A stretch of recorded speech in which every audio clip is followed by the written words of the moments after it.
हरि जय जय हरि जय जय।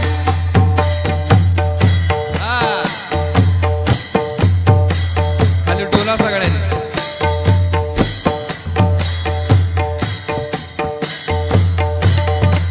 ब्रह्मानंदी लागली टाळी।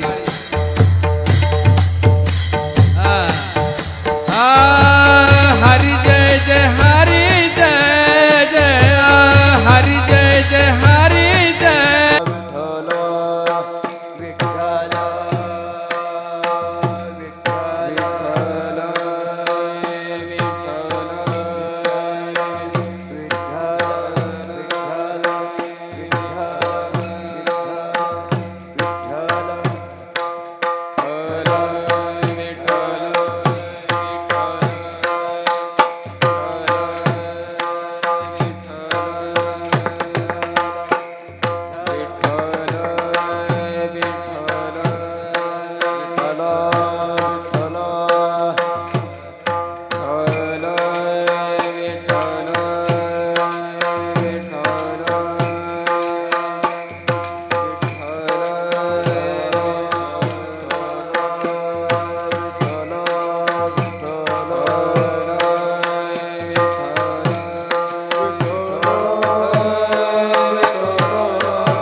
लटिके वचन नाही देही उदासीन, येथे उपकारासाठी आले गरजा वैकुंठी।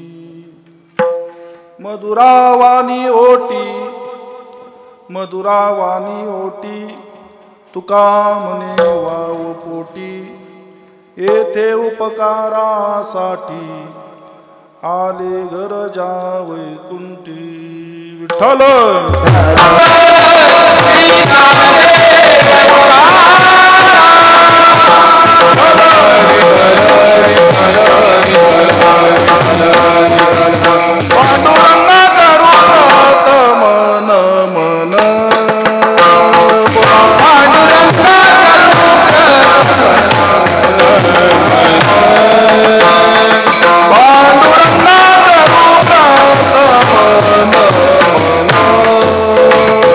Bye.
म्हणे कथेचा विस्तारू बाबाजी सद्गुरु दास तुका नमो सद्गुरु तुकया ज्ञान दीपा नमो सद्गुरु सच्चिदानंद रूपा नमो सद्गुरु भक्त कल्याण मूर्ती नमो सद्गुरु भास्करा पूर्ण कीर्ती सेवे लागी सेवक झालो तुमच्या लागलो निज चरणा अहो स्वामी तुकया देवा यावरी न करावा अवेर.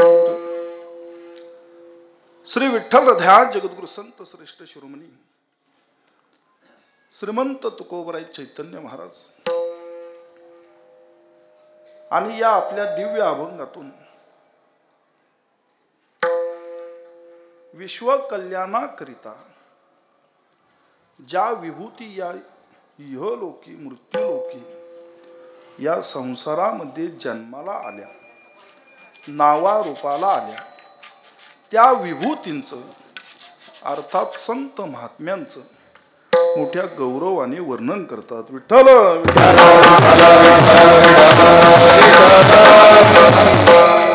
जगद्गुरु तुकोबरायांची पंचमवेद अभंग संहिता पाहता अनेक अभंगातून जगद्गुरु तुकोबरायांनी संत महात्म्यांचं वर्णन केलेलं आपल्याला पाहायला मिळतं. अर्थात जर त्या वाङ्मयाचं पारायण केलं तर तसं पाहायला मिळत नाही. तसं सांगणारेही आता क्वचित झाले. शेकडो अभंगाच्या माध्यमातून आणि असंख्य विषयांच्या माध्यमाने त्या संत महात्म्यांचं वर्णन जगद्गुरु तुकोबरायांनी केलेलं आहे. संतांप्रती असणारा आपला भाव, संत महात्म्यांच्या चरणी आपला असणारा एकविध भाव, त्यांच्याविषयी असणारा आदर, त्यांच्याविषयी वाटणारा सन्मान, अशा अनेक विषयांतून जगद्गुरु तुकोबरायांनी त्या ठिकाणी संत महात्म्यांचं वर्णन केलेलं आहे. तुकोबरायांनी त्या संबंधी भूमिका आपली प्रगट करीत असताना अगदी कठोर भूमिका घेतलेली ही आपल्याला पाहायला मिळते. तुकोबराय म्हणतात एखाद्याच्या वाडवडिलांनी त्यांच्याकरिता बराच काही मोठ्या स्वरूपात ठेवा ठेवलेला असेल, अर्थात पुढील पिढीकरिता आपण मोठी इस्टेट निर्माण करून ठेवतो. ती पुढील पिढी आपल्याला सांभाळू अगर न सांभाळू, परंतु त्यांच्याकरिता काहीतरी आपण निर्माण करून ठेवतो. तुकोबराय म्हणतात माझ्या वाडवडिलांनी मला त्या ठिकाणी मोठा ठेवा दिला, तो त्या इस्टेटीचा नव्हे, किंबहुना तुमच्याकरिता तुमच्या वाडवडिलांनी जो संपत्तीचा ठेवा ठेवला हा किंबहुना मोठा असेल, श्रेष्ठ असेल, परंतु माझ्या वाडवडिलांनी जो ठेवा ठेवला तो माझ्याकरिता विलक्षण आहे, अलौकिक आहे. तुका म्हणे संत सेवा माझ्या पूर्वजांचा ठेवा. त्या संत महात्म्यांची सेवा करणं हा ठेवा माझ्या वाडवडिलांनी ठेवलेला आहे. यावरून असा निष्कर्ष निघतो, असा अनुमान निघतो की जगद्गुरु तुकोबरायांच्या घराण्यामध्ये आणि तुकोबरायांच्या अंतकरणामध्ये संतांविषयी किती प्रेम भाव असेल. विठ्ठल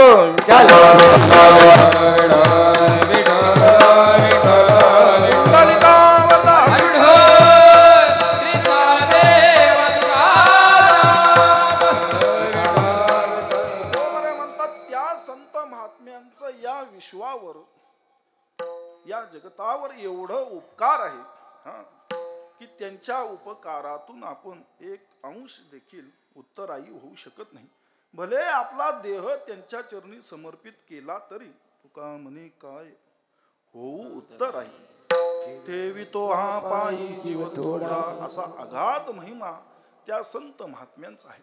मग त्या संत महात्म्यांविषयी आपल्या अंतकरणामध्ये जो अभिमान आहे तो जगद्गुरु तुकोबरायांनी आपल्या अभंगातून त्याची यथोचित अशा स्वरूपाची मांडणी केलेली आपल्याला पाहायला मिळते.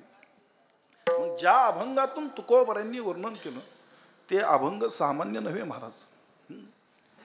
जगद्गुरु तुकोबरायांच्या पंचमवेद अभंग संहितेतील प्रत्येक अभंगातील शब्द हा परब्रह्म स्वरूप आहे. तुका म्हणे पहा शब्दची हा देव. प्रत्येक शब्द हा देव स्वरूप आहे, परब्रह्म स्वरूप आहे. तुकोबरायांच्या अभंगातील प्रत्येक शब्द धन स्वरूप आहे. आम्हा घरी धन शब्दांची रत्ने, हा, किंवा शब्द वाटू धन जन लोका. तुकोबरायांकडे कुणी याचक वृत्तीने जर आला तर तुकोबराय प्रसाद म्हणून त्यांना अभंग देत. तुकोबरायांचे अभंग किती धन प्रदान आहेत हे निराळं सांगायला नको, ते आम्हाला विचारा. हरिपाठ सोडा, फक्त 2 अभंग जरी पाठ असले तरी तो 4 चाकी वाहनातून प्रवेश करतो महाराज. हे सामर्थ्य जगद्गुरु तुकोबरायांच्या अभंगाचं आहे. हा, निदान 4 चाकी वाहनातून प्रवास करण्याकरिता निदान 4 अभंग तरी पाठ हवेत. अभंग 2च पाठ, परंतु 4 चाकी वाहनातून प्रवेश. हे धन केव्हाही न संपणार अशा स्वरूपाचं आहे. हा, का? ते परब्रह्म स्वरूप आहे. शब्दाची हा देव म्हटलेला आहे. हा, धन घरी पांडुरंग अभंग जे सरेना. एकदा का या अभंगाची, या धनाची, त्या परब्रह्माची प्राप्ती झाली की ते धन न संपण्याजोग अशा स्वरूपाचं आहे. हा, तिसरी गोष्ट साक्षात जगद्गुरु तुकोबरायांचा अनुभव आहे. अनुभवे आले अंगा ते या जगात देत असे. अशा दिव्य स्वरूप अभंगाच्या माध्यमातून त्या संत महात्म्यांचा गौरव करतात. विठ्ठल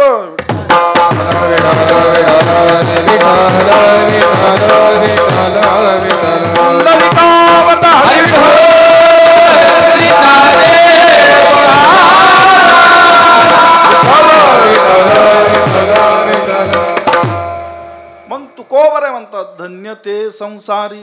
हा, आता संसारामध्ये धन्यत्वाची प्राप्ती करणं हे सहज नाही महाराज. ज्या संसाराचं वर्णन, संसार म्हणजे काय? जन्म आणि मृत्यू यामधील जे अंतर आहे त्याला संसार म्हणून संबोधलेलं आहे. संसारामध्ये ज्या सुखाकरिता आपण प्रयत्नाची पराकाष्ठा करतो ते सुख अमोघ प्रकारात आहे का? प्रचंड प्रमाणात आहे का? ते सुख मात्र जवा एवढं आहे. परंतु ते जवा एवढं असणारं सुख जर प्राप्त झालं आणि योग्य त्या संत महात्म्यांचे कृपा आशीर्वाद प्राप्त झाली तर पर्वता एवढं असणाऱ्या दुःखाचं देखील सुखात रूपांतर करता येतं. विठ्ठल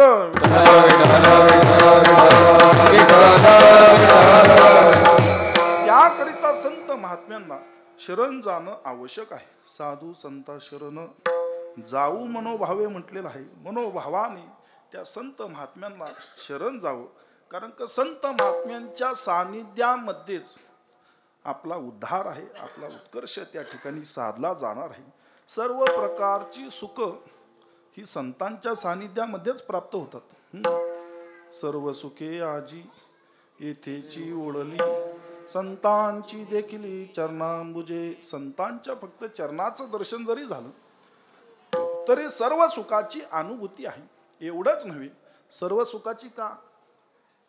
ज्या ज्या इच्छा अपेक्षा आपण संतांच्या ठाई करू, संत महात्मे त्या त्या इच्छा अपेक्षा आपल्या पूर्ण करतात.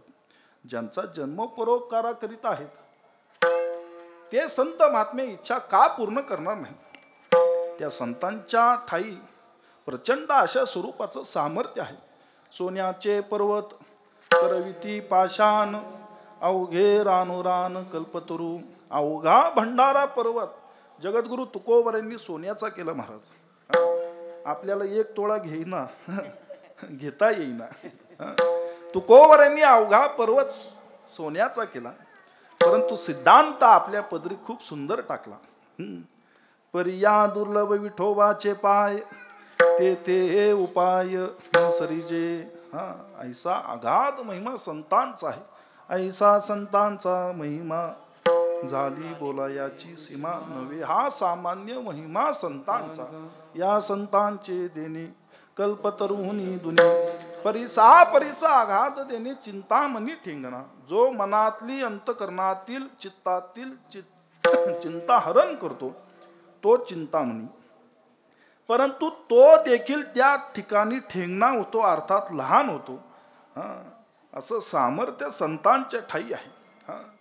कल्पतरू वृक्ष असा आहे की त्या कल्पतरू वृक्षाच्या छायेमध्ये, सावलीमध्ये जर आपण उभारलो तुका म्हणे आम्ही जे जे इच्छा करू ते ते कल्पतरू पूर्वी तसे.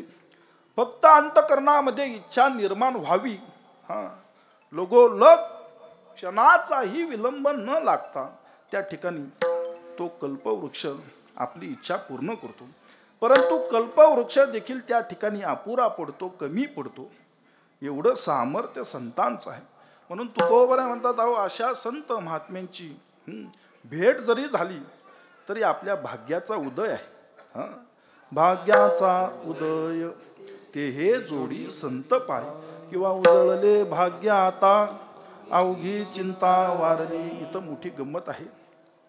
संतांच्या भेटीचं आणि भगवंताच्या भेटीची जर तुलना आपण केली तर पहा, चिंता ते पळाली गोकुळा बाहेरी, प्रवेश भीतरी केला देवे.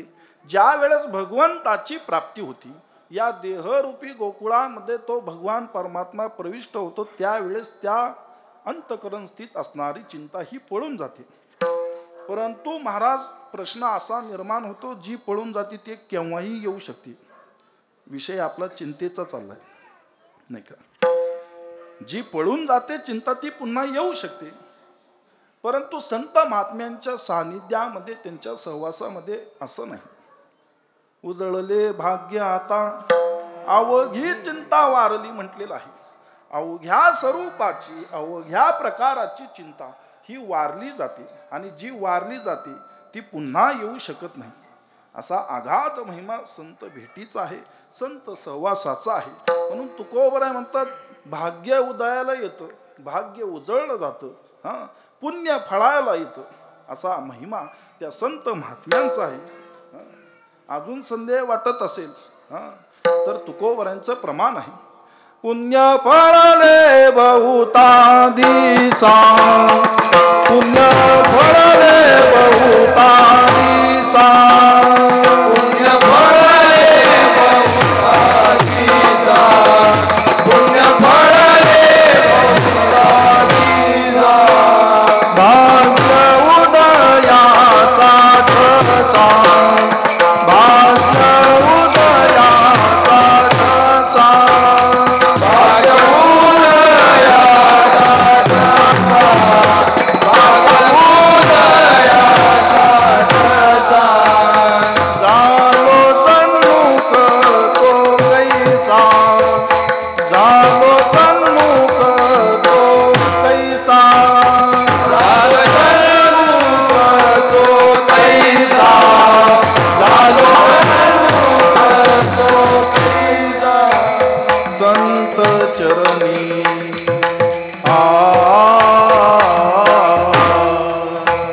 संत चरणी पावलो,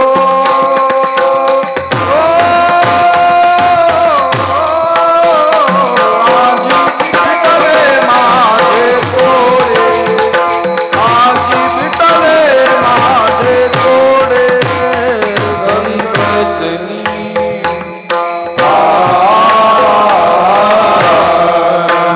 संत चरणी पावलो,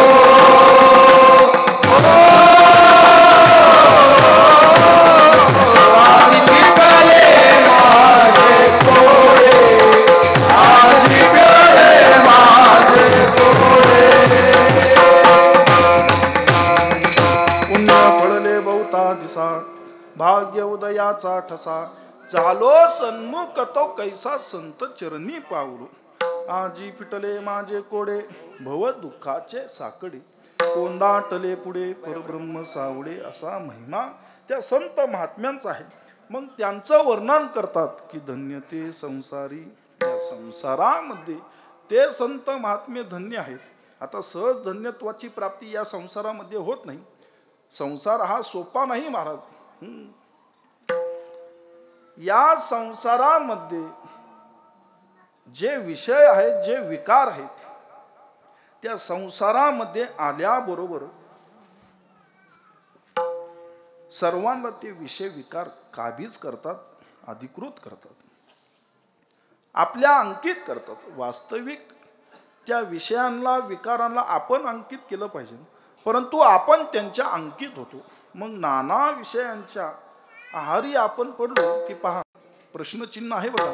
असं म्हणू नये फलकटा संसार येथे सार भगवंत. येथे सार भगवंत, त्यापुढे प्रश्नचिन्ह आहे. तिथे भगवंताचा लवलेश देखील नाही. अशा स्वरूपाचा तो संसार आहे, अशा स्वरूपाचा तो प्रपंच आहे. म्हणून लाताडीला हा संसार केला षड उर्मीचा मार. तुकोबर म्हणतात तो संसार आम्ही लाथाडून दिला. तो अधिकार फक्त संत महात्म्यांच्या ठाई, म्हणून ते धन्य आहेत. जे परोपकाराकरिता या इहलोकी अवतरित होतात, या प्रपंचाचा या संसाराचा येत किंचितही विचार न करता ते खऱ्या अर्थाने धन्य आहेत. जे परोपकाराकरिता येतात, कोणत्याही गोष्टीचा विचार न करता. नाहीतर या संसाराला मोठमोठे ऋषीमुनी भ्याले, मुनिमुक्त झाले बेने गर्भवासा आम्हा विष्णुदासा सुलभतो. तुकोबर म्हणतात अहो मोठमोठे ऋषीमुनी या संसाराला भ्याले, या प्रपंचाला भ्याले. हा संसार असा सहज नाही. संसार दुःख मूळ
दुःख मूळ चहूकडे इंग.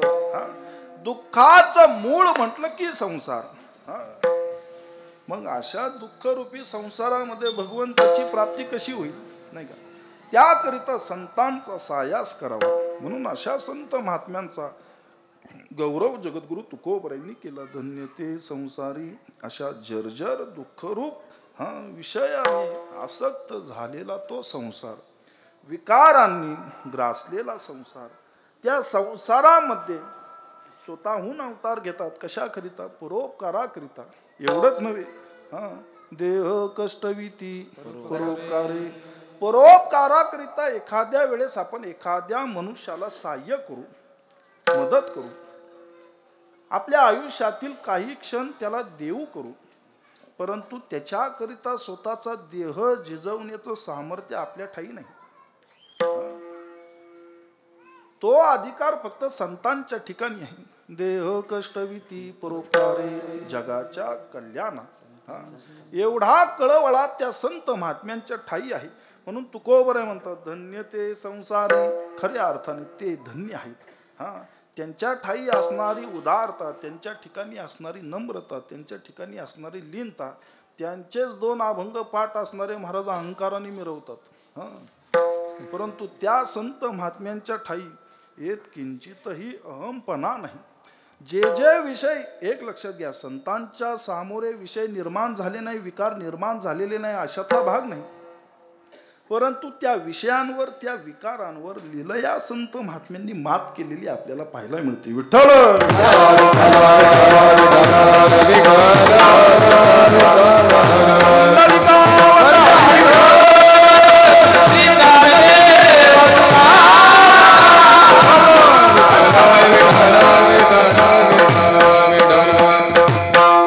अगदी लीलया सहज त्या विकारांवर, विषयांवर मात केली.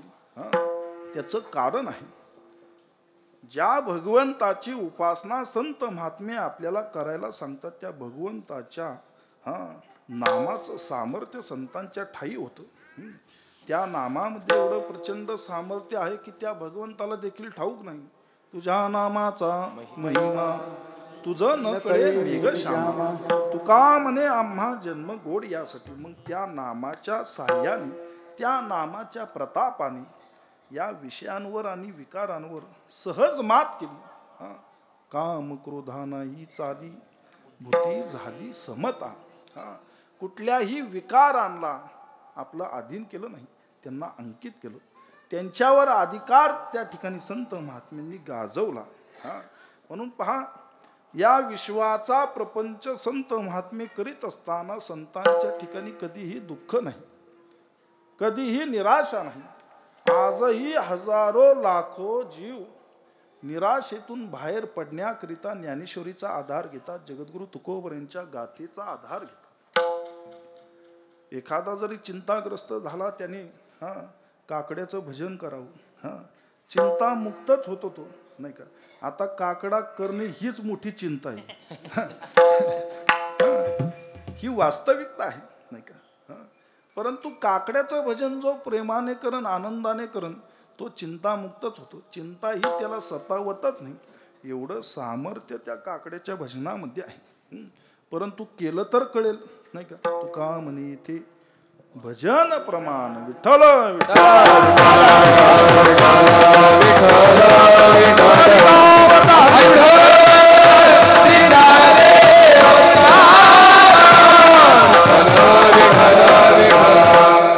मग सहज लिहिलं या विषयांवर मात केली. मग अवघ्या विश्वाचा प्रपंच संतांनी केला. पहा, ज्ञानोबरांच्या पदरी निराशा नव्हती का? ज्ञानोबरांना दुःख देण्याचा प्रयास केला नाही का? परंतु तरीही त्या अवस्थेमध्ये या विश्वाचा विचार ज्ञानोबरांनी केला. दयावंत जे अंतरी, भिक्षा देखील त्या ठिकाणी ज्ञानोबरांना कोणी वाढत नसत. आता त्यांच्या ज्ञानेश्वरीतील एका ओवीवर लाखो समाज भिक्षा मागतो, नाही का. परंतु भिक्षा देखील ज्ञानोबरांना दिली नाही. स्नानाकरिता जर इंद्रायणीवर गेले तर इंद्रायणीच्या काठावर असणारा चिखल ज्ञानोबरांवर फेकला जायचा. एवढा उपद्रव, एवढा द्वेष, एवढा मत्सर ज्ञानोबरांनी भावंडांचा केला. तरी ज्ञानोबरांची भूमिका पहा. जे खळांची व्यंकटी सांडो, अवघ्या विश्वाकरिता पसायदानाची मागणी केली. दयावंत जे अंतरी. आपल्याला सहज जरी एखाद्याचा धक्का लागला तरी धक्का लावणाऱ्याला आपण धक्क्याला लावतो महाराज. परंतु ज्ञानोबरांनी अवघ्या विश्वाचा विचार केला. मी माझाच नव्हे, अवघ्या विश्वाचा संसार सुखाचा करेन. अवघाची संसार सुखाचा करीन.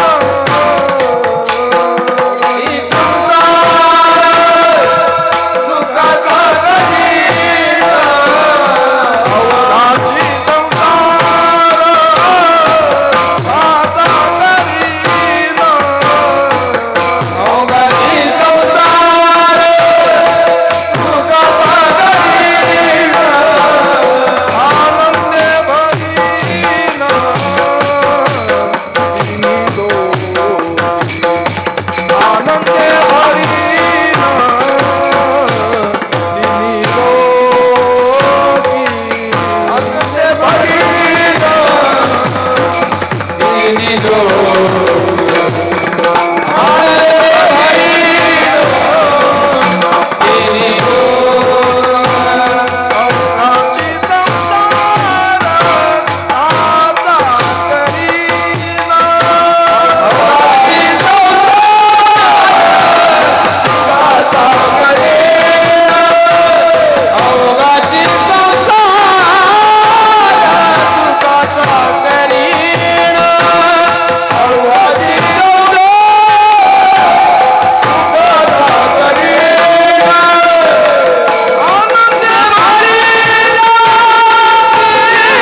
अवघ्या विश्वाचा संसार सुखाच करीन. एवढंच नव्हे, आनंदे भरी न तिन्ही लोकी. विषयच कोणता नाही, विकारांना थारा नाही. विषय तो त्यांचा झाला नारायण. नावडे जनधन माता पिता. कोणत्याही विषयांमध्ये संत महात्मे गुंतले नाही. सर्व काही विषयच नारायण स्वरूप झाल्यानंतर पहा, नावडे जनधन माता पिता. विठ्ठल बाप माय चुलता. विठ्ठल भगिनी भ्राता. विठ्ठले विन चाड नाही गोता. तुका म्हणे आता नाही दुसरे. विठ्ठल वित्त गोत चित्त. विठ्ठल पुण्य पुरुषार्थ. आवडे मात विठ्ठलाची. विठ्ठल कुळीचे दैवत. तुका म्हणे जाते संकाधिक ध्यात. ते आमचे कुलदैवत पांडुरंग. असे संत महात्मे. म्हणून संतांच्या सानिध्यामध्ये गेल्यानंतर आनंदाची, समाधानाची, सुखाचीच प्राप्ती आहे. कारण की त्यांच्या ठाई विकार नाहीत, त्यांच्या ठिकाणी विषय नाही. त्यांच्या अंतकरणामध्ये फक्त आणि फक्त दयाच आहे. दयावंत जे अंतरी. म्हणून ते संत महात्मे या दुःखरूपी संसारामध्ये देखील धन्य आहेत. धन्य ते संसारी. पहा, विषयाने आणि विकाराने जो ग्रस्त आहे त्याच्या ठिकाणी समाधान कधीही प्राप्त होत नाही. परंतु या गोष्टी ज्यांच्या ठाई नाही त्यांच्या सहवासामध्ये अखंड आनंद आहे. काम क्रोध लोभ निमाले ठाईचे. अवघी आनंदाची सृष्टी झाली. एवढा आनंद की त्या आनंदाकरिता, त्या सुखाकरिता साक्षात भगवान परमात्मा देखील संत सहवास.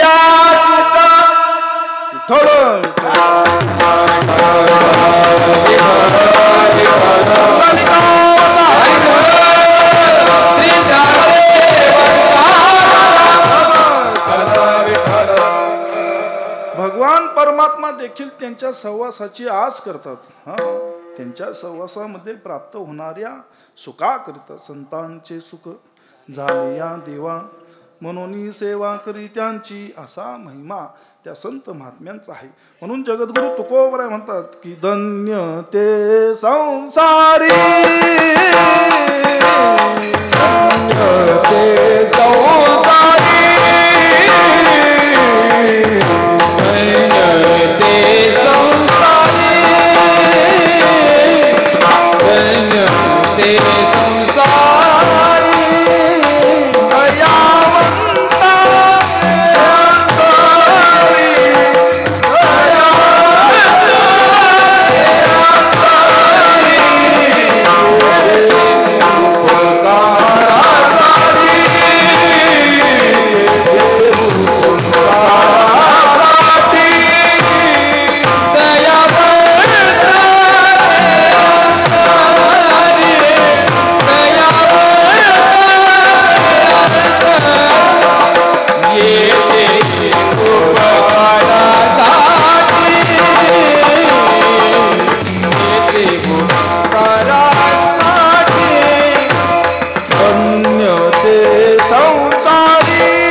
मी सांगून गेलो की देह कष्टविती परोपकार उपकाराकरिता आलो.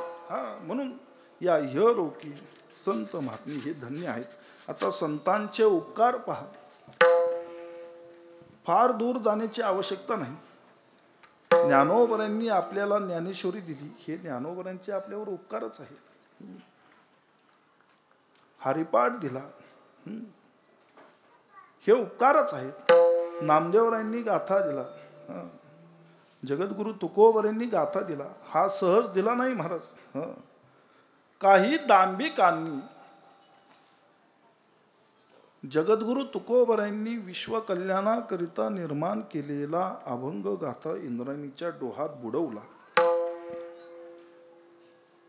तुकोबरांच्या जीवनामध्ये दोन्ही प्रकारची संपत्ती बुडवली गेली, प्रापंचिक देखील आणि परमार्थिक देखील.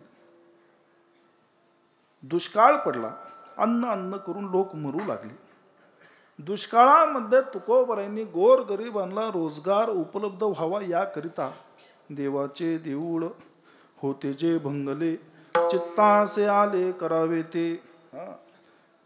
पंढरीनाथाचं राऊळ बांधण्याकरिता घेतलं आणि गोरगरिबांना रोजगार उपलब्ध करून दिला. तुकोबरांच्या घराण्यामध्ये सावकारकी चालत आलेली, महाजनकी चालत आलेली. अर्थात त्या काळी टॅक्स गोळा करण्याचा, कर गोळा करण्याचा, सारा गोळा करण्याचा अधिकार जगद्गुरु तुकोबरांच्या घराण्यामध्ये. पुष्कळ मंडळींनी कर्ज घेतलेली, लहान सहानांचं सोडा, थोरा मोठ्यांनी कर्ज घेतलेली. तुकोबरांनी विचार केला की अन्न करून लोक मरू लागलेले आहेत आणि ही मंडळी कर्जफेड केव्हा करणार. जेवढी कर्ज खत होती इंद्रायणीच्या डोहात बुडवली महाराज. ही तुकोबरांची प्रापंचिक संपत्ती की जी इंद्रायणीच्या डोहात बुडवली गेली. त्यानंतर अभंग गाथा त्या ठिकाणी बुडवण्यात आला.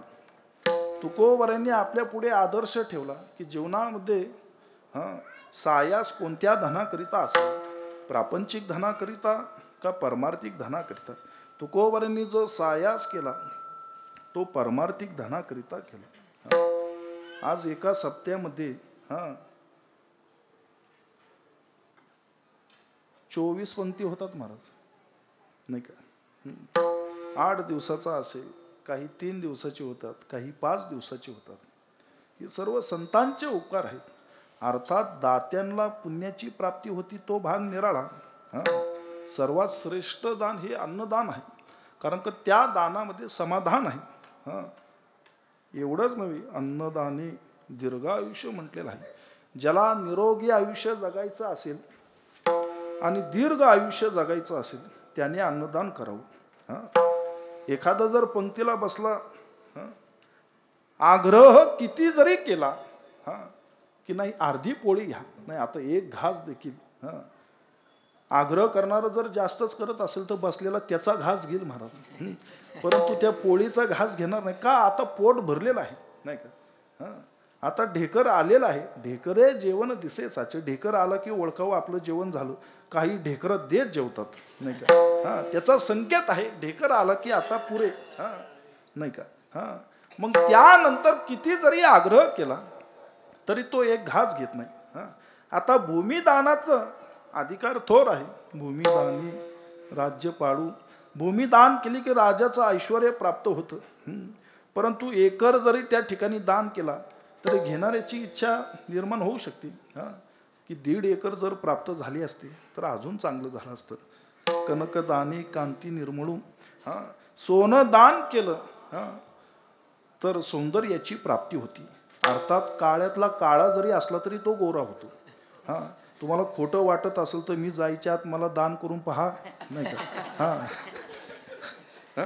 कनकदानी कांती निर्मळू. कांती निर्मळ होती, उजळून निघते. हे त्या दानाचं प्राबल्य आहे. परंतु समाधान जे आहे, एखाद्याला तोळाभर जरी दिलं तरी तो म्हणतो 1.25 तोळा दिला असता तर अंगठी बरोबर झाली असती, नाही का. म्हणजे समाधान नाही. समाधान हे अन्नदानामध्ये आहे. म्हणून या सप्ताहामध्ये अन्नदान करणाऱ्यांचंही तेवढं, आणि हे करण्याकरिता देखील पुण्य हवं. भगवंताच्या हरी कीर्तनाकरिता येऊन विराजमान होणं याकरिता देखील जन्मोजन्मीचं पुण्य हवं. बहुता सुकृताची जोडी म्हणून विठ्ठली आवडी. हा, मग पहा, आपलं पुण्य आहे म्हणून आपण या ठिकाणी विराजमान आहोत. हा, म्हणून आपण याचा अभिमान बाळगला पाहिजे की कुठेतरी आपल्या पूर्वजन्माची पुण्याई आज फळाला आली. विठ्ठल विठ्ठल.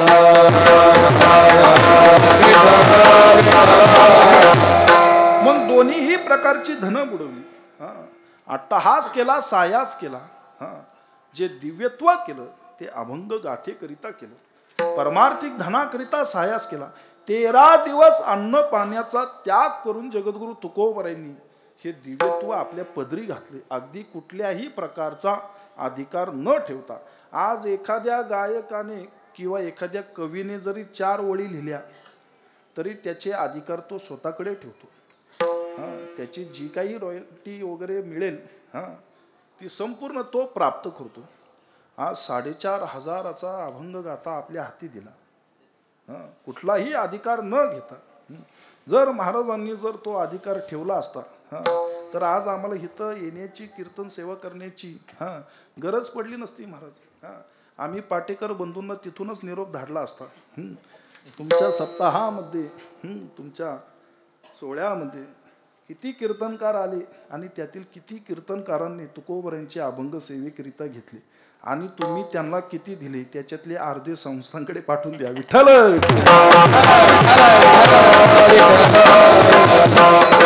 कुठलाही अधिकार त्या ठिकाणी आपल्याकडे न ठेवता विश्व कल्याणाकरिता परोपकाराने अंतकरणामध्ये दयेचा भाव असल्या कारणाने हे दिव्यत्व करून आपल्या पदरी घातलं. हे काही कमी उपकार आहे का? आज या वाङ्मयावर हजारो लाखो मनुष्य जीव तरले महाराज. तरले तरती हा भरोसा. एवढंच प्रमाण घ्या. हे सामर्थ्य संतांच्या कृपेचं आहे, उदारतेचं आहे. म्हणून तुकोबराय म्हणतात असे संत महात्मे की ज्यांच्या अंतकरणामध्ये दया आहे. किती दया अजून सांगतो. नामदेवराय एका ठिकाणी प्रसादाकरिता बसले आणि तूप रोटी खात होते. श्वान आला महाराज, म्हणजे कुत्रा आला. कुत्रा दिसल्याबरोबर आपण हाड म्हणतो. कुत्रा आला आणि नामदेवरायांच्या हातातली रोटी हिसकावून पळू लागला. नामदेवराय त्याच्या मागे काठी घेऊन लागले नाही महाराज, तुपाची वाटी घेऊन लागली. आपण माणसाला नीट जेवू देईना नाही का. नामदेवराय कुत्र्याच्या पाठीमागे, श्वानाच्या पाठीमागे तुपाची वाटी घेऊन लागले. पहा, संतांची कृपा जर पडली महाराज तर कुत्र सुद्धा तूप चपाती खात. विठ्ठल विठ्ठल.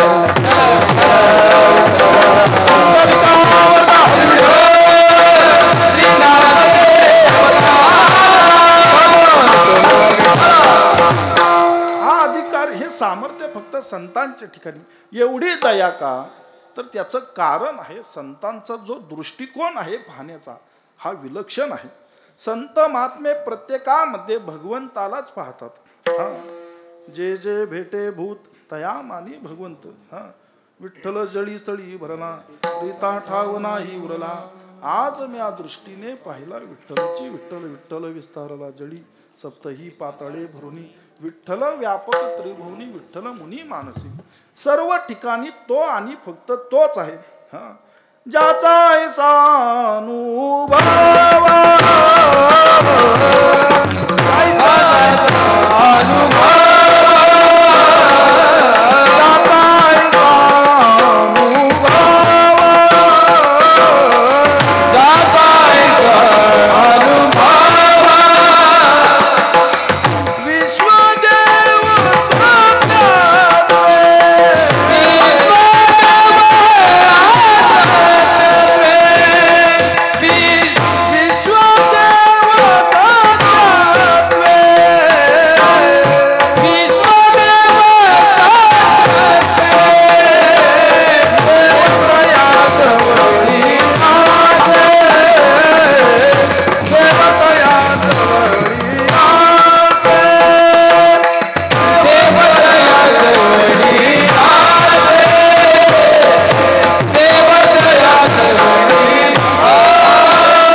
चराचरामध्ये संत महात्मे फक्त भगवंताला पाहतात. म्हणून त्यांच्या अंतकरणामध्ये भेद नाही. तुका म्हणे भेदा भेद गेला वाद खंडोनी. संतांच्या सहवासामध्ये सामान्य जरी गेला आणि असामान्य जरी गेला तरी त्या ठिकाणी दोघांनाही समानच प्राधान्य आहे. कोणी लहान असो मोठा असो, कोणी खड असो दुष्ट असो दुर्जन असो नास्तिक असो, कोणी पुण्यवान असो, सर्वांना समानच अधिकार संत महात्म्यांच्या सानिध्यामध्ये आहे. संतांच्या सानिध्यामध्ये तुकोबराय म्हणतात फक्त पुण्यवंतांचा उद्धार होतो असं नाही. पुनीत केले विष्णुदासी संगे आपुलिया दोषी. पुण्यवंतांचा तर उद्धार करतात, परंतु जे दुष्ट आहेत, खळ आहेत, दुराचारी आहेत, विषयासक्त झालेले आहेत, अशांचा देखील त्या ठिकाणी संत महात्म्यांच्या कृपेने उद्धारच होतो. हा गुणधर्म किंवा ही लक्षणं भगवंताच्या ठाई नाही. भगवान परमात्मा आवेशाने अवताराला येतात.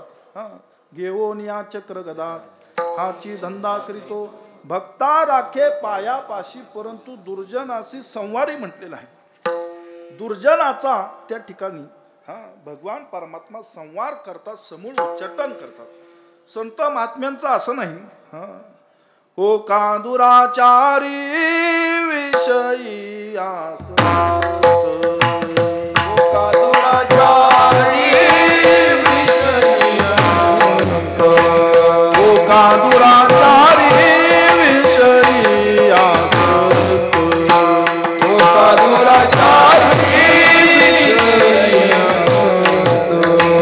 संत कृपे त्वरित, संत कृपे त्वरित उद्धरती ब्रह्मादिक त्यांची वंदिती पायवनी, ब्रह्मादिक त्यांची वंदिती पायवनी.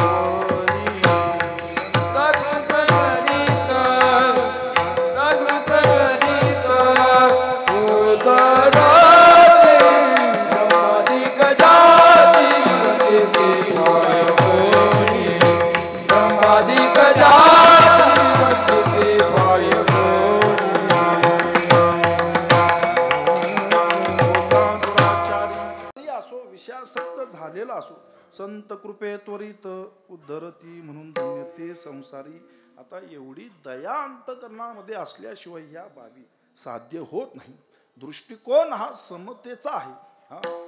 सर्वांच्या अंतकरणामध्ये संत महात्मे भगवंतालाच पाहतात. संतांच्या ठिकाणी कुठल्याही प्रकारचा भेद नाही. म्हणून अशी ज्यांची अवस्था आहे, दया ही त्यांच्याच ठाई विराजमान होते. म्हणून दयावंत जे अंतरी आणि पुन्हा उपकाराकरिता या इहलोकी अवतरित झालेले असतात. आम्ही वैकुंठवासी आलो याची कारणासी, बोलिले जे ऋषी साच भावे वर्ताया. कशाला संत महात्मे येतात? अर्थलोपदी पुराणे नाश केला शब्द ज्ञानी, विषय लोभी मने साधने ही बुडविली. अशा गोष्टी घडू लागल्या की संत महात्मे आवर्जून अवतार घेतात. अर्थ लोपू लागले, पुराणाचा नाश झाला. मनुष्य योग्य त्या मार्गापासून विचलित झाला की संत महात्मे त्वरित त्या ठिकाणी अवताराला येतात आणि पर्यायी स्वतःचा देह देखील झिजवतात. म्हणून अशा संत महात्म्यांचं वर्णन करीत असताना त्यांना आई वडिलांची उपमा त्या ठिकाणी तुकोबरायांनी दिली. तुम्ही संत माय बाप कृपावंत, बोला तुम्ही संत माय बाप कृपावंत,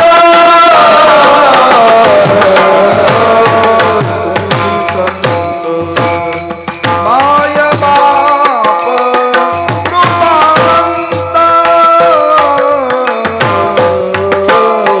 तुम्ही संत माय बाप कृपावंत,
लोकी परोपकाराने अवतरित होत असतात. संतांचं येणंही परोपकाराकरिता आणि संतांचं जाणंही परोपकाराकरिता. येतो जातो आम्ही देवाचे सांगात, तुका म्हणे गात देवनाम.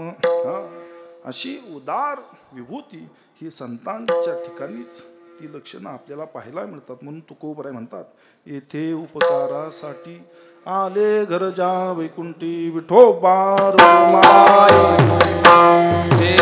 विठोबा रखुमाई.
या ठिकाणी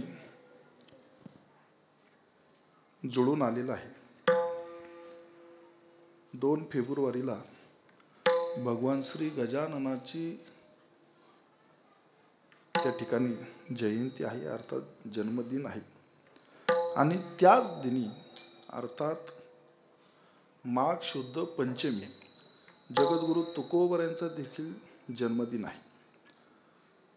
माघ शुद्ध पंचमी 2 फेब्रुवारीला अर्थात गणेशाचाही आणि तुकोबरायांचाही एकत्रित जन्म उत्सव या ठिकाणी पार पडत आहे. अर्थात तुम्ही सर्व भाविक भक्त मंडळी आणि संयोजक आयोजक या सर्वांच्या सहकार्याने हा सोहळा या ठिकाणी संपन्न होत आहे.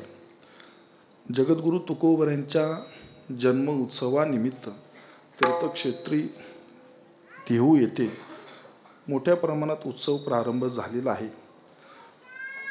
एका उत्सवाची सांगता ही जगद्गुरु तुकोबरायांच्या जन्मदिनी होत असते, माघ शुद्ध पंचमीला.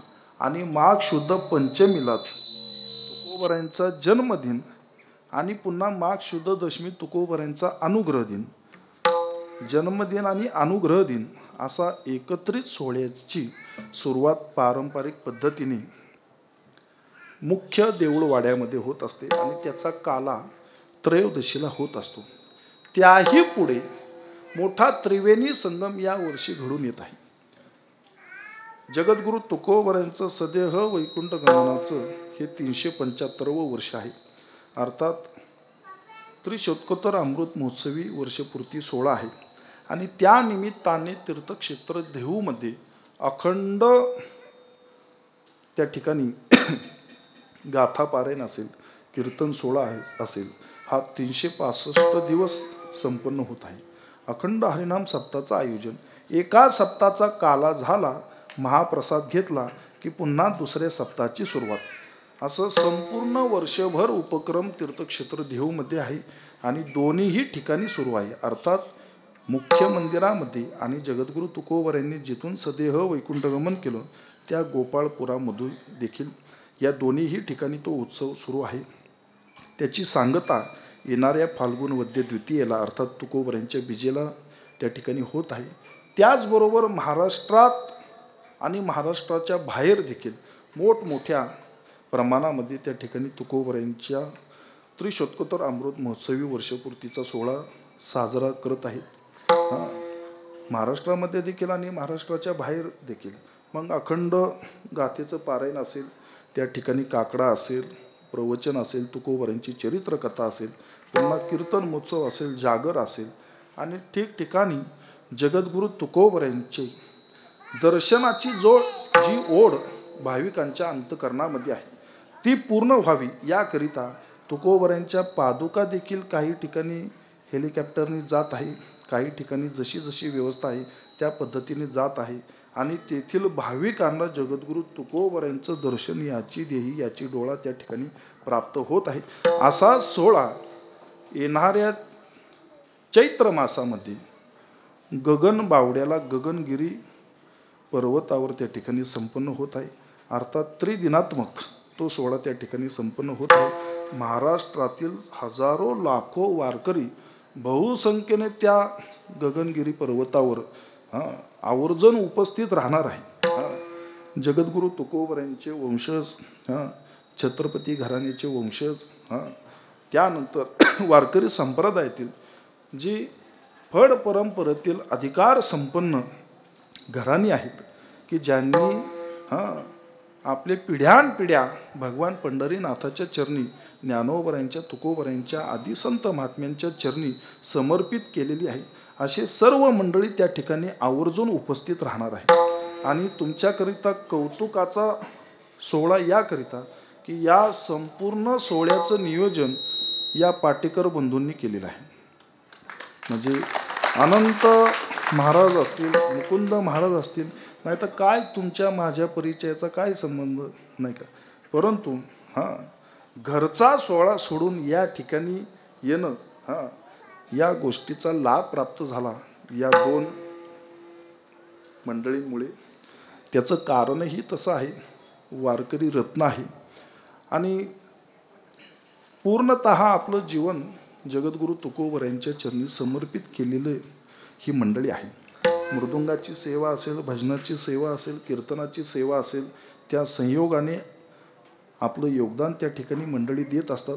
म्हणून माणूस हा सेवेने अधिकार संपन्न होत असतो. ज्याची खरी सेवा त्याच्या भय काय जीवा.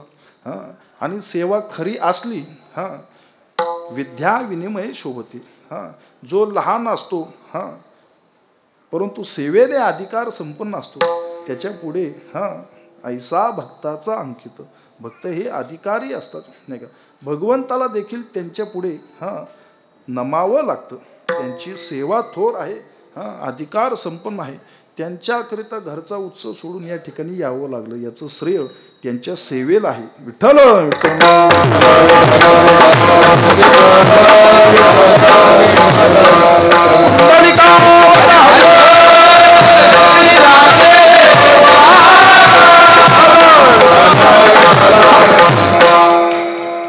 तर सर्वांनी गगनगिरी क्षेत्री त्या सोहळ्याची संपूर्ण माहिती घेऊन येण्याचं अगत्य करावं. आयशा लाभा जो चुकला प्रमाणक्षेपक आहे, तुका म्हणे वाया गेला. तो सोहळा अनुभवण्याकरिता त्या ठिकाणी अवश्य यावं. असो, येथे उपकारासाठी आले घरजा वैकुंठी.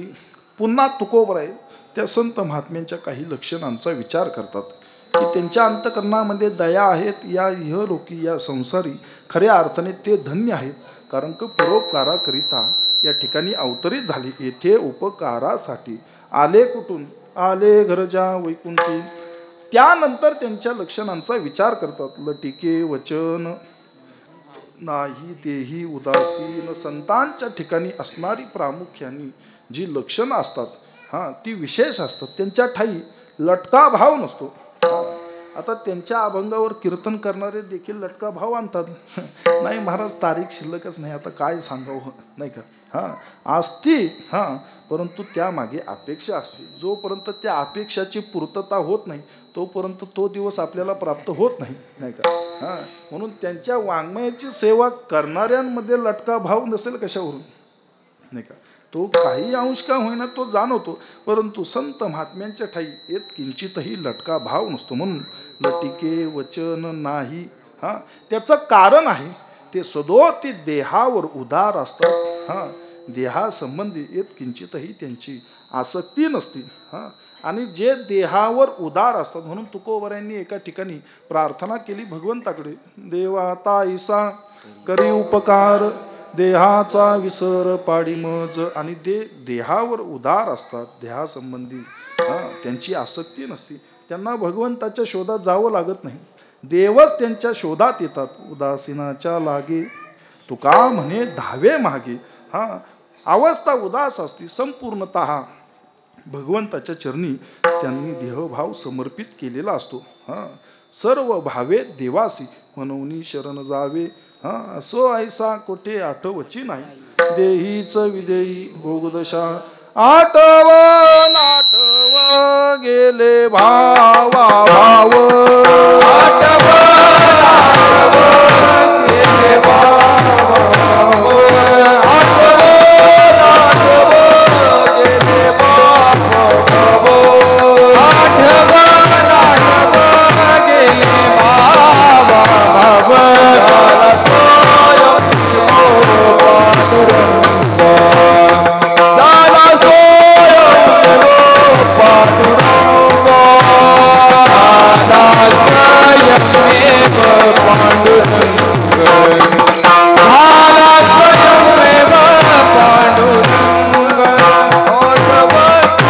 त्या भगवंताच्या नामसंकीर्तनामध्ये एवढे एकरूप होतात की एकरूप होऊन पूर्णतः भगवंताशी मिसळून जातो. झाला स्वयमेव पांडुरंग. म्हणून त्या संत महात्म्यांच्या कृपेने सामान्यातला सामान्य जीव देखील संतत्वाला पोचतो. एवढी कृपादृष्टी संतांची ही थोर आहे, मोठी आहे. म्हणून अशा संतांच्या ठिकाणी कुठल्याही प्रकारचा लटका भाव नसतो. लटिके वचन नाही देही उदासीन. म्हणून संतांच्या ठिकाणी विकार नाहीत, विषय नाहीत, भेद नाही.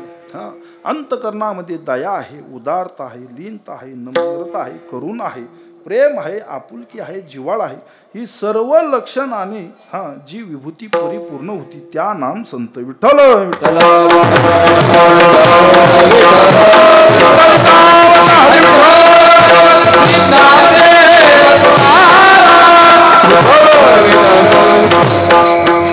लटिके वचन नाही देही उदासीन, येथे उपकारासाठी आले घरजा वैकुंठी. जगद्गुरु तुकोबऱ्यांच्या भगवान श्री गणेशाचा अधिष्ठान आहे. तुकोबऱ्यांच्या जीवनचरित्रातील एक सुंदर संदर्भ आहे. चिंचवड गावी चिंतामणी देव हे थोर गणेश भक्त, साक्षात भगवान श्री गणेश त्यांच्या हाकेला ओढ देत. रोज चिंतामणी देवांनी त्या ठिकाणी नैवेद्य तयार केला की भगवान श्री गणेशाच्या पुढ्यात तो मांडावा आणि गणेशाला आवाहन करावं की आता तुम्ही प्रसादाचं सेवन करा, प्रसाद ग्रहण करा. म्हटल्याबरोबर भगवान श्री गणेश तो प्रसाद सेवन करीत. आणि या ठिकाणी तीर्थक्षेत्र देहूमध्ये जगद्गुरु तुकोबऱ्यांची ख्याती ही दिवसेंदिवस वाढू लागली. ही बातमी चिंतामणी देवांपर्यंत पोहोचली. आणि चिंतामणी देवांना थोडा खेद वाटला. आपल्यापेक्षा असा कोण अधिकार संपन्न भक्त आहे की ज्यांचा एवढा गाजावाजा होऊ लागलेला आहे. एखाद्या कीर्तनकाराला दुसऱ्या कीर्तनकाराचं नाही पटत, नाही का? विठ्ठल. चिंतामणी देवांच्या अंतकरणामध्ये विकल्प निर्माण झाला आणि निरोप धाडला. तुकोबऱ्यांना भेटीकरिता बोलवलं गेलं. तुका म्हणे व्हावे लहानाहून लहान. लहान झालं की महाराज मोठा किती जरी असला तरी त्याला वाकावं लागतं. आपण आत्ताच एक दृश्य पाहिले. एवढाच लहान मुलगा होता परंतु त्याच्या समोर वाकावं लागलं, नाही का? त्याच्या पुढे हार पत्करावा लागला. विठ्ठल. जयांगी मोठेपण तया यातना कठीण. म्हणून जीवनामध्ये लहान राहूनच ती लीला करावी, ती क्रिया साधावी. अहंकाराने मदमस्ताराने त्या ठिकाणी आपलं जीवन हे जगू नये. तो जीवनाचा प्रवास करू नये. जेवढं नम्र राहता येईल, जेवढं लहान म्हणून वागता येईल तेवढा प्रयास करावा. त्यामध्ये खरा आनंद आहे. लहानपण देगा देवा मुंगी साखरेचा रवा असो. आणि तुकोबरे निरोप आल्याबरोबर प्राप्त झाल्याबरोबर चिंचवड ग्रामी गेले. स्वागत केलं तुकोबऱ्यांचं. आसन मांडलं. प्रसादाकरिता तुकोबऱ्यांना बसवलं. दोघांच्याही अधिकाराची चर्चा सुरू झाली. माझा अधिकार आहे. भगवान श्री गणेशाचा उपासक आहे. हाक मारल्याबरोबर माझं आराध्य माझ्या सानिध्यामध्ये प्रगटलं जातं. माझ्या सोबत प्रसादाचं सेवन त्या ठिकाणी भगवान श्री गणेश करतात. तुकोबरे म्हटलं आमचंही काही वेगळं नाही म्हटले. हा केसरसी उडी हाक मारल्याबरोबर तो आमच्याकरिता धावून येणार आहे. ऐसी कृपावंत कोण माझे विठाई वाचून. आणि दोघांनी त्या ठिकाणी पण केला की आता प्रसादाकरिता आपापल्या आराध्याला त्या ठिकाणी बोलावण्यात यावं. 4 ताटं मांडली आणि चिंतामणी देव तुकोबराय बसले. दोघांनीही स्मरण केलं. तुकोबऱ्यांनी फक्त पांडुरंगाला हाक मारली, पंढरीनाथा. हाक मारल्याबरोबर भगवान श्री पंढरीनाथ विराजमान झाली ताटावर. आणि म्हटले आता सुरुवात कधी करायची. चिंतामणी देव थोडे गडबडले. वारंवार भगवान श्री गणेशाचा धावा करू लागले, परंतु गणपती बाप्पा काही येईना. तुकोबराय म्हटले अहो थोडा धीर धरा म्हटले. काही भक्त म्हणले समुद्रामध्ये संकटात सापडली होती. होडी पलटी झाली. त्यांना त्या समुद्रातून वाचवण्याकरिता गणपती बाप्पा त्या ठिकाणी गेले होते म्हटले. आता तिथून निघालेले आहेत. थोडा धीर धरा पोचतील म्हटले. म्हटले हे कशावरून. तुम्ही पहा म्हटले आल्याच्या नंतर त्यांचं सोहळं पिळून पहा. उपवस्त्र उपर्ण पिळून पहा म्हटले. खारट लागेल म्हणले. आणि काही क्षणामध्ये भगवान श्री गणेश प्रगटले, त्या ठिकाणी विराजमान झाले. चिंतामणी देवांनी पाहिलं तर भगवंताची वस्त्र ही ओली झालेली. विचारलं म्हटले माझे भक्त काही समुद्रामध्ये संकटामध्ये होते. हा अधिकार जगद्गुरु तुकोबऱ्यांचा जाणल्याबरोबर तुकोबऱ्यांना साष्टांग दंडवत घातलं. जिथं त्या 2 महाविभूतींचा एकत्रित सोहळा संपन्न झाला, त्या 2 देवता ज्या ठिकाणी एकत्रित आल्या, त्याची पुनरावृत्ती ही येणाऱ्या फाल्गुन शुद्ध माघ शुद्ध पंचमीला या ठिकाणी साजरी होणार आहे. हे आपल्याकरिता वैभवाचं प्रतीक आहे. विठ्ठल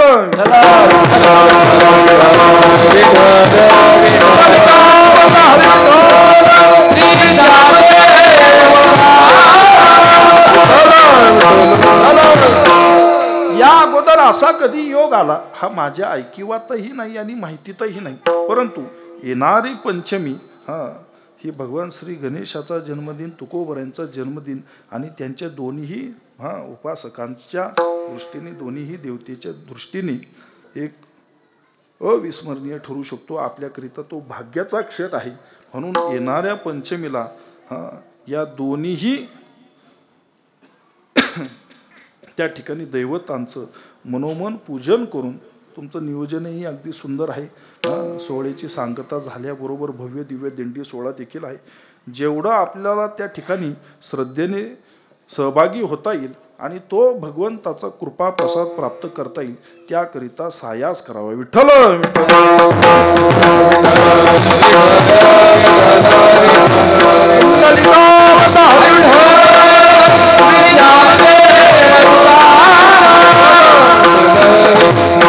वचन नाही देही उदासीन, येथे उपकारासाठी आले घरच्या वैकुंठी. अंती तुकोबराय म्हणतात मधुरा वाणी होटी तुका म्हणे वाव पोटी. अंतकरणामध्ये जो वाव आहे कशाकरिता, विश्वकल्याणाकरिता, तो अत्यंत प्रेमाने माधुर्यपूर्वक तुकोबराय कथन करतात. पहा एकच उदाहरण देतो आणि सेवेची सांगता करतो. भगवंताच्या नामसंकीर्तनाच्या संयोगाने आपल्या जन्माचं सार्थक आहे. एक वेळ जरी त्या परमात्म्याला पाहिलं तुका म्हणे जन्मा आल्याचे सार्थक, विठ्ठलची एक देखिल्या त्या भगवंताला नुसतं पाहिलं तरी जन्माचं सार्थक आहे. मग त्याचं जर सदोदित नामचिंतन जर केलं तर त्या ठिकाणी किती लाभ प्राप्त होईल हे वेगळं सांगायला नको. नाम संकीर्तन साधन पे सोपे जळतील पापे जन्मांतरीचे. जन्मोजन्मीचं पाप त्या ठिकाणी जळून भस्म होतं. एवढं अधिकार त्या भगवंताच्या नामामध्ये आहे. मग अगदी प्रेमाने तुकोबराय आवाहन करतात. हा कारोनी सांगे तुका नाम घेता राहू नका, की बाबांनो तुम्ही भगवंताचं भजन करा, भगवंताचं चिंतन करा, त्याचं नामसंकीर्तन करा. तर जन्माचं सार्थक आहे. भगवंताच्या नामचिंतनाने कोणी वाया गेला ऐसा ऐकलंय का? नाम घेता वाया गेला ऐसा कोणी ऐकिला, सांगा विनवितो तुम्हासी संत म्हणत सिद्ध मुनी. कोणी वाया गेला का? नाही, उलट त्याच्या जन्माचं सार्थकच झालेले. मधुरा वाणी होती, अगदी प्रेमाने समजावू लागली. काही मंडळी तरीही न ऐकणारेतले होते. त्यांच्याकरिता थोडी परखड वाणी तुकोबरायांनी त्या ठिकाणी वापरली. ना मन म्हणे ज्याची वाचा. तुकोबराय म्हणतात एवढं प्रेमाने सांगून, एवढं मधुर भाष्य करूनही जर तुम्ही ऐकत नसाल तर तो लेख दो बापाचा. एवढं सांगून जर तुझ्या मुखामध्ये भगवंताचं नाम येत नसेल तर तुकोबराय म्हणतात तू नक्कीच दोन बापाचा असणार. ना मन म्हणे ज्याची वाचा तो लेख दो बापाचा. नाथरायांनी तर याच्या पुढची भाषा त्या ठिकाणी वापरलेली आहे.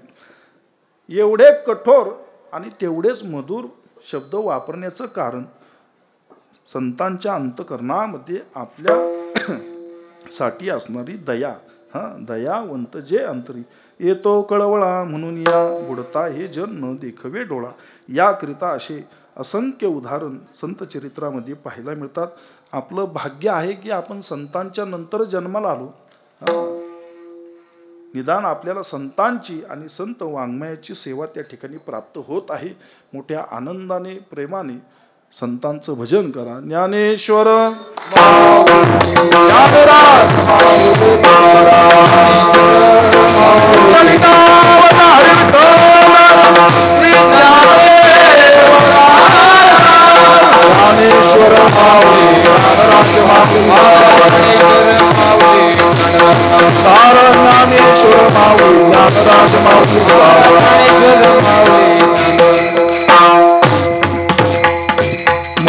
वाणी ओटी तुका म्हणे वाव पोटी. येथे उपकारासाठी आले गरजा वैकुंठी.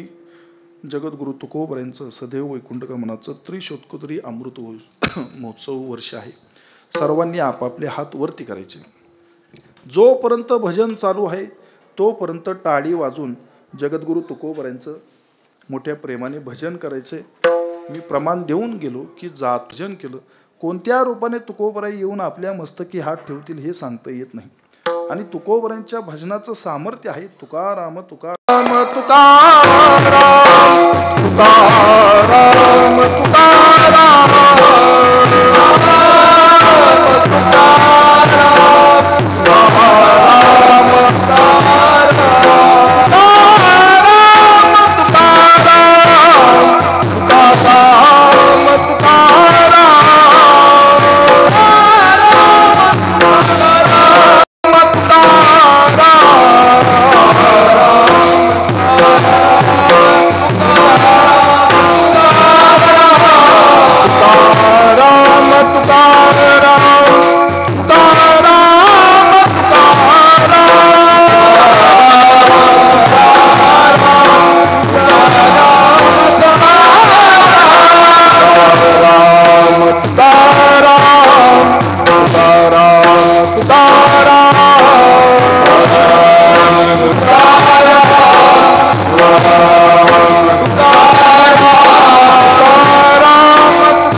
मधुरवाणी बोटे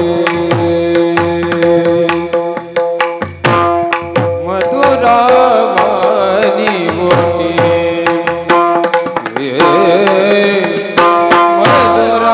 मधुरवाणी बोटे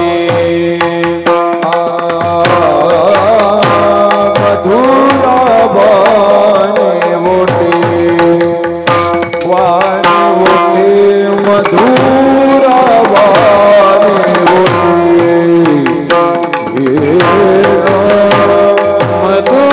मधुरवाणी बोटे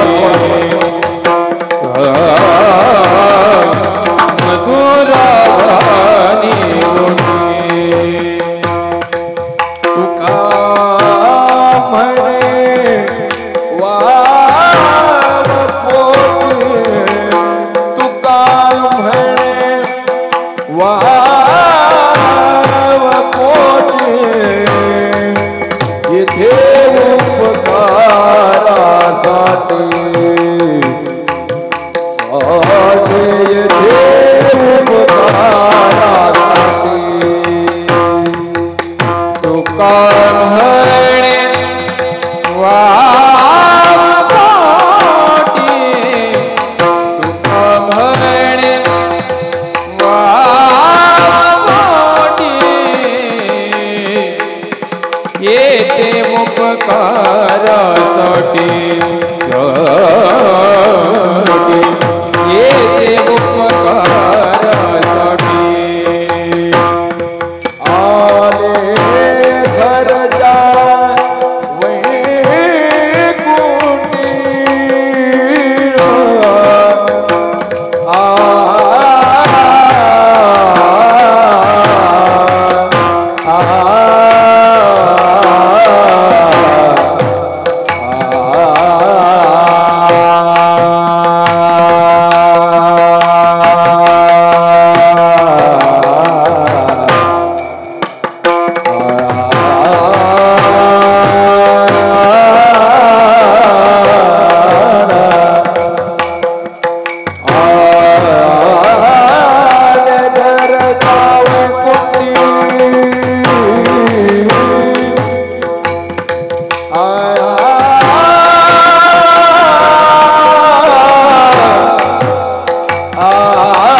आले घरच्या वैकुंठी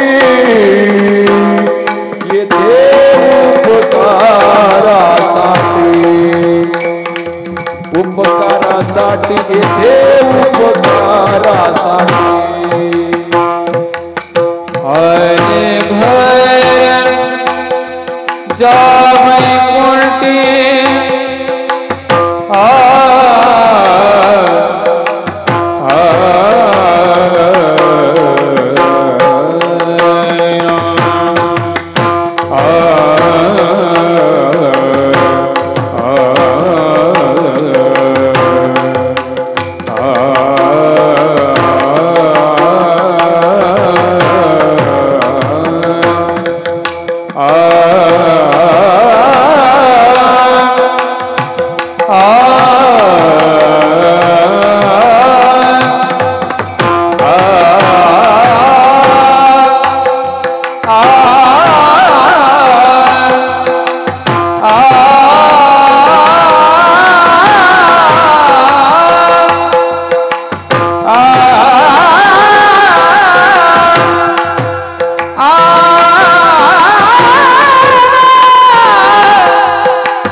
हाराचा पायात गुंगराज महाराज महाराज